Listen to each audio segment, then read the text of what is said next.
ವಿರಾಮದ ನಂತರ ಮತ್ತೆ ಸ್ವಾಗತ. ಟಿಬಿ ಡ್ಯಾಂನಲ್ಲಿ 19ನೇ ಗೇಟ್ನಲ್ಲಿ ಚೈನ್ ಲಿಂಕ್ ಕಟ್ ಆಗಿ ಸದ್ಯಕ್ಕೆ ಅವಾಂತರ ಸೃಷ್ಟಿಯಾಗಿರೋದು, ಆತಂಕದ ವಾತಾವರಣ ನಿರ್ಮಾಣ ಆಗಿರೋದು.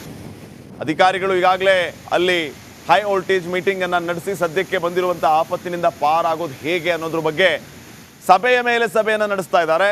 ಜಲಸಂಪನ್ಮೂಲ ಸಚಿವರು ಉಪಮುಖ್ಯಮಂತ್ರಿಗಳು ಆಗಿರುವಂತಹ ಡಿ ಕೆ ಶಿವಕುಮಾರ್ ಅವರು 12 ಗಂಟೆಗೆ ಟಿಬಿ ಡ್ಯಾಂಗೆ ಭೇಟಿಯನ್ನು ನೀಡಲಿಕ್ಕಿದ್ದಾರೆ. ಅಲ್ಲಿಯೂ ಕೂಡ ಅವರು ಸಭೆಯನ್ನು ನಡೆಸಲಿಕ್ಕಿದ್ದಾರೆ. ಇನ್ನು ಪಕ್ಕದ ಆಂಧ್ರ ತೆಲಂಗಾಣದಲ್ಲಿಯೂ ಕೂಡ ಈಗಾಗಲೇ ಆತಂಕ ಮನೆ ಮಾಡಿದೆ. ಹೀಗಾಗಿ ಅಲ್ಲಿಯೂ ಕೂಡ ತುರ್ತು ಸಭೆ ನಡೆಸೋದಕ್ಕೆ ಮುಖ್ಯಮಂತ್ರಿ ಚಂದ್ರಬಾಬು ನಾಯ್ಡು ಅವರು ಮುಂದಾಗಿದ್ದಾರೆ. ಅದಕ್ಕೆ ತಾವು ಆ ದೃಶ್ಯಗಳನ್ನು ಗಮನಿಸ್ತಾ ಇದ್ದೀರಿ. ಆ ಕ್ರಸ್ಟ್ ಗೇಟ್ ನಂಬರ್ 19 ಅಲ್ಲಿ ಯಾವ ರೀತಿ ಚೈನ್ ಲಿಂಕ್ ಕಟ್ಟಾಗಿ ಸಮಸ್ಯೆ ಆಗಿದೆ ಅಂತ ಹೇಳಿ.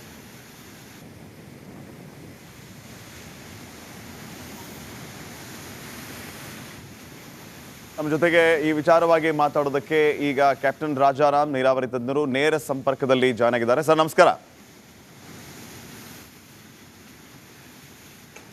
ನಮಸ್ಕಾರ ಸರ್. ನಾವೀಗ ಈ ವಿಚಾರ ನೋಡ್ತಾ ಇದ್ದಂಗೆ ಮಾಹಿತಿ ಕಲೆ ಹಾಕುವಂತ ಕೆಲಸ ಆಗ್ತಾ ಇತ್ತು. 70 ವರ್ಷಗಳ ಇತಿಹಾಸದಲ್ಲಿ ಯಾವತ್ತೂ ಕೂಡ ಈ ರೀತಿ ಆಗಿಲ್ಲ ಅಂತ ಹೇಳ್ತಾ ಇದ್ರು. ಅಂದ್ರೆ ಈ ರೀತಿ ಚೈನ್ ಲಿಂಕ್ ಕಟ್ ಆಗೋದಕ್ಕೆ ಏನ್ ಕಾರಣಗಳಿರ್ಬೋದು ಸರ್, ಏನ್ ಹೇಳ್ತೀರಿ?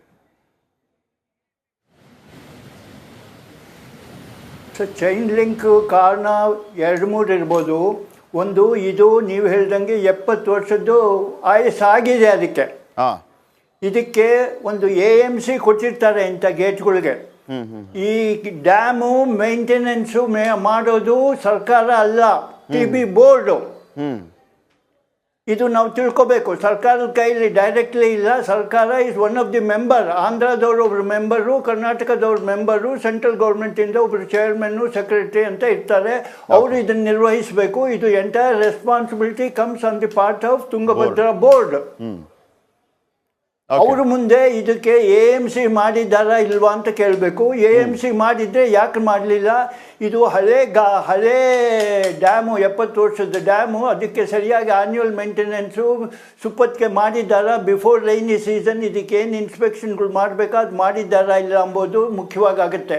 ಆಮೇಲೆ ಇನ್ನೊಂದೇನಾಗಿದೆ ಇಲ್ಲಿ ಮುಖ್ಯವಾಗಿ ತಾವೆಲ್ಲರೂ ಗಮನಿಸಬೇಕು, ಸರ್ಕಾರನೂ ಗಮನಿಸಬೇಕು. ಏನು ಅಂದರೆ, ನಮ್ಮಲ್ಲಿ ಇಂಜಿನಿಯರ್ಗಳು ಎಲ್ಲ PWDಗೂ ಹೋಗ್ತಾರೆ, RDPRಗೂ ಹೋಗ್ತಾರೆ, ಇರಿಗೇಷನ್ಗೂ ಇರ್ತಾರೆ, ಡೆಪ್ಯುಟೇಷನ್ಗೂ BBMPಗೂ ಹೋಗ್ತಾರೆ. ಇದು ಡ್ಯಾಮು ಗೇಟು ನಿರ್ವಹಣೆ ಮಾಡೋದಕ್ಕೆ ಒಂದು ನಿರ್ದಿಷ್ಟವಾದ ಎಕ್ಸ್ಪೀರಿಯನ್ಸ್ ಬೇಕು. ಇಲ್ಲಿ ಏನಾಗತ್ತೆ, ಈ ಡ್ಯಾಮು ಗೇಟು ಇದನ್ನ ನಮಗೆ ಪಾಠ ಹೇಳ್ಕೊಡೋದಿಲ್ಲ ಕಾಲೇಜಲ್ಲಿ. ಇದೇನಿದ್ರು ಹ್ಯಾಂಡ್ಸ್ ಆನ್ ಎಕ್ಸ್ಪೀರಿಯನ್ಸ್ ಆಗಬೇಕು. ಅಲ್ಲಿ ಹೋಗಿ ನೋಡಿಕೊಂಡು ಅದನ್ನು ಎಕ್ಸ್ಪೀರಿಯನ್ಸ್ ಮಾಡಬೇಕು. ಹಾಗಾಗಿ ಇರಿಗೇಷನ್ ಇಂಜಿನಿಯರ್ಗಳು ಅಲ್ಲೇ ಇರಬೇಕು. ಅವ್ರನ್ನ PWDಗೆ RDPRಗೆ ಟ್ರಾನ್ಸ್ಫರ್ ಮಾಡ್ಬೋದು. ಇವೆರಡು ಡಿಪಾರ್ಟ್ಮೆಂಟ್ ಮೊದಲು ಬೈಫರ್ಕೇಟ್ ಆಗಬೇಕು. ಯಾಕೆಂದರೆ ನಮ್ಮ ಡ್ಯಾಮ್ಗಳು ಎಲ್ಲವೂ ಆಗಲೇ ವಯಸ್ಸುಗಳು ಆಗ್ತಾ ಇದೆ. ಹಾಗಾಗಿ ನಿರ್ವಹಣೆಗೆ ಭಾಳ ಒತ್ತು ಕೊಡಬೇಕು. ಇದು ಸರ್ಕಾರ ಮೊದಲು ಮಾಡಬೇಕು. ಇದು ಇರಿಗೇಷನ್ ಮಿನಿಸ್ಟ್ರು ಅವರಿಗೆ ಎಲ್ಲ ಏನೇನು 8-10 ರೆಸ್ಪಾನ್ಸಿಬಿಲಿಟಿ ಇಟ್ಕೊಂಡು ಇರಿಗೇಷನ್ ಕಡೆನೇ ಹೆಚ್ಚಿಗೆ ಗಮನ ಕೊಡ್ತಾ ಇಲ್ಲ, ಟೈಮ್ ಕೊಡ್ತಾ ಇಲ್ಲ. ಹಾಗಾಗಿ ಅವರು ಇದ್ರ ಬಗ್ಗೆ ಹೆಚ್ಚಿಗೆ ಗಮನ ಹರಿಸಬೇಕು. ಬೈಫರ್ಕೇಷನ್ ಮೊದಲು ಮಾಡಬೇಕು. ಅಲ್ಲಿ ಟ್ರೈನ್ಡ್ ಪೀಪಲ್ನ ಹಾಕಬೇಕು. ಆಮೇಲೆ ಇನ್ನೊಂದು ಇಲ್ಲಿ ಮುಖ್ಯವಾದ ಕಾರಣ ಏನಾಗಿದೆ, ನಾವಿಗಿರೋ ಹೊಸ ಡ್ಯಾಮ್ಗಳಿಗೆ ಈಗ ಆಲ್ಮಟ್ಟಿ, ನಾರಾಯಣಪುರ ಇಲ್ಲೆಲ್ಲ ಸ್ಟಾಪ್ ಲಾಕ್ ಗೇಟ್ ಅಂತ ಒಂದು ಮಾಡ್ತೀವಿ. ಅದು ಆ ಡ್ಯಾಮ್ ಗೇಟ್ ಏನಿರುತ್ತೆ ಅದ್ರ ಹಿಂಭಾಗದಲ್ಲೇ ಹಾಕ್ತೀವಿ. ಅದನ್ನ ಇಂಥ ಸಮಯ ಇಂಥ ಡ್ಯಾಮ್ ಗೇಟ್ ಏನಾದರೂ ಡ್ಯಾಮೇಜ್ ಆಗಿದೆ ಅಂದರೆ ಆ ಸ್ಟಾಪ್ ಲಾಕ್ ಗೇಟ್ನ ತಕ್ಷಣ ಇಳಿಸ್ಬಿಟ್ಟು ನೀರು ಪೋಲ್ ಆಗೋದನ್ನ ನಿಲ್ಲಿಸ್ತೀವಿ. ಇಲ್ಲಿ ಯಾಕೆ ಸ್ಟಾಪ್ ಲಾಕ್ ಗೇಟ್ಗೆ ವ್ಯವಸ್ಥೆ ಮಾಡಿಲ್ಲ ಎಂಬುದನ್ನು ನಾವು ಕೇಳಬೇಕು. ಇತ್ತೀಚಿನ ದಿನಗಳಲ್ಲಿ ಕೇಂದ್ರ ಸರ್ಕಾರ, ರಾಜ್ಯ ಸರ್ಕಾರ ಒಂದು ಡ್ಯಾಮ್ ಸೇಫ್ಟಿ ಬಗ್ಗೆ ಒಂದು ಸ್ಪೆಷಲ್ ಕಮಿಟಿಗಳೇ ಮಾಡಿದೆ. ಡ್ಯಾಮ್ ಸೇಫ್ಟಿ ಕೌನ್ಸಿಲ್ ಅಂತ, ಡ್ಯಾಮ್ ಸೇಫ್ಟಿ ಕಮಿಟಿಗಳು ಅಂತ. ಪ್ರತಿಯೊಂದು ಡ್ಯಾಮ್ಗೂ ಅವ್ರು ಪ್ರತಿ ವರ್ಷ ಬರ್ತಾರೆ, ಬಂದು ನೋಡ್ಕೊಳ್ತಾರೆ. ಅವ್ರ ಮುಂದೆ ಈ ಪ್ರಸ್ತಾವನೆ ಹೋಗಿತ್ತಾ, ಇದಕ್ಕೆ ಸ್ಟಾಪ್ ಲಾಕ್ ಗೇಟ್ ಹಾಕೋ ಪ್ರಸ್ತಾವನೆ ಹೋಗಿತ್ತಾ ಇಲ್ವೋ ಅಂತ. ಯಾಕೆಂದ್ರೆ ನಾನು ನನ್ನ ಎಕ್ಸ್ಪೀರಿಯನ್ಸ್ ಹೇಳ್ತೀನಿ. ಆಲ್ಮಟ್ಟಿಯಲ್ಲಿ ನಾರಾಯಣಪುರ ಡ್ಯಾಮ್ಗೆ 5 ಗೇಟು ವರ್ಲ್ಡ್ ಬ್ಯಾಂಕ್ನವರು ಹೇಳಿದ್ರು ಅಂತ ಮಾಡಿದ್ವಿ. ಅದಕ್ಕೆ ಸ್ಟಾಪ್ ಲಾಕ್ ಗೇಟ್ ಇರಲಿಲ್ಲ. ಆಮೇಲೆ ಅದನ್ನು ಮಾಡಿಸಿದ್ವಿ, ಸೆಪರೇಟ್ ಮಾಡಿ ಅದಕ್ಕೆ ನಿಲ್ಲಿಸಿದ್ವಿ. ಆ ಥರ ಇಲ್ಲಿ ಯಾಕೆ ಸ್ಟಾಪ್ ಲಾಕ್ ಗೇಟ್ ಹಾಕಲಿಲ್ಲ? ವರ್ಟಿಕಲ್ ಗೇಟಲ್ಲಿ ಇರೋದು, ಅದಕ್ಕೆ ಯಾಕೆ ಸ್ಟಾಪ್ ಲಾಕ್ ಗೇಟ್ ಹಾಕ್ಲಿಕ್ಕೆ ಪ್ರಯತ್ನ ಮಾಡಲಿಲ್ಲ ಅಂತ. ಇನ್ನಾದರೂ ಲೇಟ್ ಆಗ ಆಗಲ್ಲ. ಈಗಾದರೂ ಮಾಡಬೇಕು. ಅದಕ್ಕೊಂದು ಕನಿಷ್ಠ 1 ವರ್ಷ 1.5 ವರ್ಷ ಬೇಕಾಗುತ್ತೆ. ಅದಕ್ಕೆ ಏನು ಮಾಡಬೇಕು ಅಂತ ಹೇಳಿ ತಜ್ಞರು ಬರ್ತಾ ಇದ್ದಾರೆ. ತಜ್ಞರನ್ನ ಕೇಳಿ ಸ್ಟಾಪ್ ಲಾ ಗೇಟ್ ಹಾಕೋದಕ್ಕೆ ಪ್ರಯತ್ನ ಮಾಡಬೇಕು. ಈ ವರ್ಷ ನಮ್ಗೆ ಆ ನೀರಂಕೂ ಉಳಿಸ್ಲಿಕ್ಕೆ ಸಾಧ್ಯ ಇಲ್ಲ. ಯಾಕೆಂದರೆ ನೀರು 2 ಭಾಗದಲ್ಲಿ ಸ್ಟೋರ್ ಆಗುತ್ತೆ. ಒಂದು ಕೆಳಭಾಗ ಕಟ್ಟಡ ಇರುತ್ತೆ, ಕಟ್ಟಡದ ಮೇಲೆ ಗೇಟ್ ಇರುತ್ತೆ. ಕಟ್ಟಡದ ಕೆಳಗೆ ಸುಮಾರು 35-40 TMC ನೀರು ಸ್ಟೋರ್ ಆಗುತ್ತೆ. ಗೇಟಿಗೆ ಹೊಂದಿಕೊಂಡು 40-65 TMC ಇಲ್ಲಿ ತುಂಗಭದ್ರಾ ಡ್ಯಾಮಲ್ಲಿ ಸ್ಟೋರ್ ಆಗಿದೆ. ಆ ನೀರು ಖಾಲಿ ಮಾಡದೆ ಹೊರತು ಅಲ್ಲಿ ಗೇಟ್ ಹಾಕ್ಲಿಕ್ಕಾಗೋದಿಲ್ಲ. ಈ ವರ್ಷ 65 TMC ಏನು ನೀರು ಎಕ್ಸ್ಟ್ರಾ ಇದೆ ಅದೆಲ್ಲ ಹೋಗುತ್ತೆ. ಬಹುಶಃ ರೈತರಿಗೆ ತೊಂದರೆ ಆಗುತ್ತೆ, 2 ಬೆಳೆ ಆಗೋದಿಲ್ಲ. ಇದು ಅನುಭವಿಸಬೇಕು. ಇದು ವಿಧಿ ಇಲ್ಲ, ಇದು ನ್ಯಾಚುರಲ್ ಕಾಸಸ್ಸಿಂದ ಆಗಿದೆ. ಮೇಂಟೆನೆನ್ಸ್ ಕಡೆ ಒತ್ತು ಕೊಟ್ಟಿದ್ದೀರಾ ಇಲ್ಲ ನೋಡಬೇಕು, AMC ಮಾಡಿದ್ದೀರಾ ಇಲ್ಲ ನೋಡಬೇಕು, ಪ್ರೀ ಮಾನ್ಸೂನ್ ಇನ್ಸ್ಪೆಕ್ಷನ್ ಸರಿಯಾಗಿ ಆಗಿದೆಯಾ ಇಲ್ಲ ನೋಡಬೇಕು. ಆಮೇಲೆ ಇದಕ್ಕೇನು ಡ್ಯಾಮ್ ಸೇಫ್ಟಿ ಕೌನ್ಸಿಲ್ ಅವ್ರು ಏನಾದರೂ ಹೇಳಿದರೆ ಆ ರೆಕಮೆಂಡೇಶನ್ಗಳು ಆಗಿದೆಯಾ ಇಲ್ಲ ಅಂತ ನೋಡಬೇಕು. ಮುಂದೆ ಆದರೂ ಇಂಥ ಹಾವಳಿ ತಪ್ಪಿಸೋದಕ್ಕೆ ಈ ಸ್ಟಾಪ್ ಲಾ ಗೇಟ್ಗಳು ಪ್ರೊವಿಷನ್ ಮಾಡ್ಲಿಕ್ಕೆ ಸಾಧ್ಯವ ಅಂತ ಮಾಡಿ ಅದು ಯುದ್ಧೋಪಾದಿಯಲ್ಲಿ ಅದನ್ನು ಮಾಡಿಸ್ಬೇಕು. Fine sir, thank you captain Rajaram sir, republic Kannada ಜೊತೆ ಮಾತಾಡಿದ್ದಕ್ಕೆ.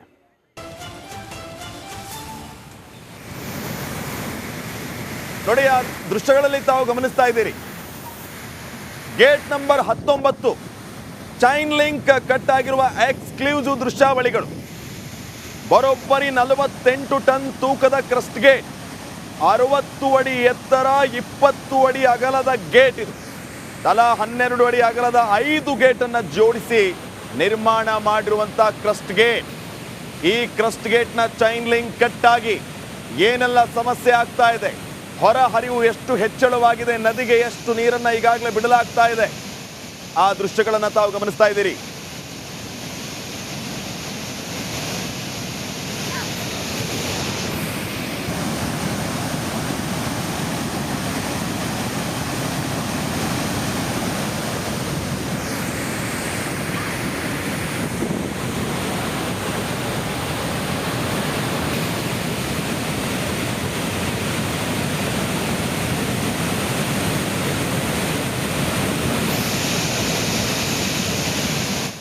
ಯಾವ ರೀತಿ ಕಟ್ ಆಗಿದೆ, ಅಲ್ಲಿ ಚೈನ್ ಲಿಂಕ್ ಕಟ್ ಆಗಿರುವಂತಹದ್ದು. ಮತ್ತೊಂದು ಕಡೆ ಈಗಾಗಲೇ ಅಧಿಕಾರಿಗಳು ಹೇಳ್ತಾ ಇದ್ದದ್ದು ಆಸುಪಾಸು 1 ಲಕ್ಷ ಕ್ಯೂಸೆಕ್ ನೀರು ಬಿಡಲಾಗಿರೋದು ಅಂತ. ಇನ್ನು 20 ಫೀಟ್ ನೀರು ಕಡಿಮೆ ಆಗಬೇಕು.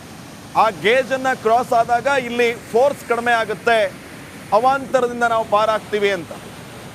ಆದರೆ ಇನ್ನೂ ಆ ದೃಶ್ಯಗಳನ್ನು ನಾವು ಗಮನಿಸ್ತಾ ಇದ್ರೆ ಯಾವ ರೀತಿ ನೀರು ಹೊರಹರಿವು ಹೆಚ್ಚಾಗಿದೆ, ಅಲ್ಲಿ ಯಾವ ರೀತಿಯ ಸಮಸ್ಯೆ ಆಗಿದೆ ಅನ್ನೋದನ್ನ ಆ ಚೈನ್ ಕಟ್ ಆಗಿರುವಂಥ ಗೇಟ್ನ ದೃಶ್ಯವನ್ನ ತಾವು ನೋಡ್ತಾ ಇದ್ದೀರಿ.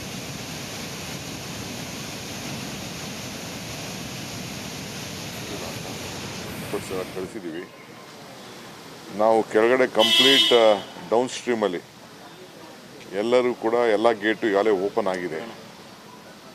ಎಲ್ಲರೂ ಕೂಡ ನಾವು ಡೈರೆಕ್ಷನ್ಸ್ ಕೊಟ್ಟಿದ್ದೀವಿ. ಡೌನ್ ಸ್ಟ್ರೀಮಲ್ಲಿ ಭಾಳ ಹುಷಾರಾಗಿರಬೇಕು, ಜಾಗೃತರಾಗಿರಬೇಕು ಅಂತೇಳಿ ಎಲ್ಲರೂ ಕೂಡ ಇನ್ಸ್ಟ್ರಕ್ಷನ್ಸ್ ಕೊಟ್ಟಿದ್ದೀವಿ.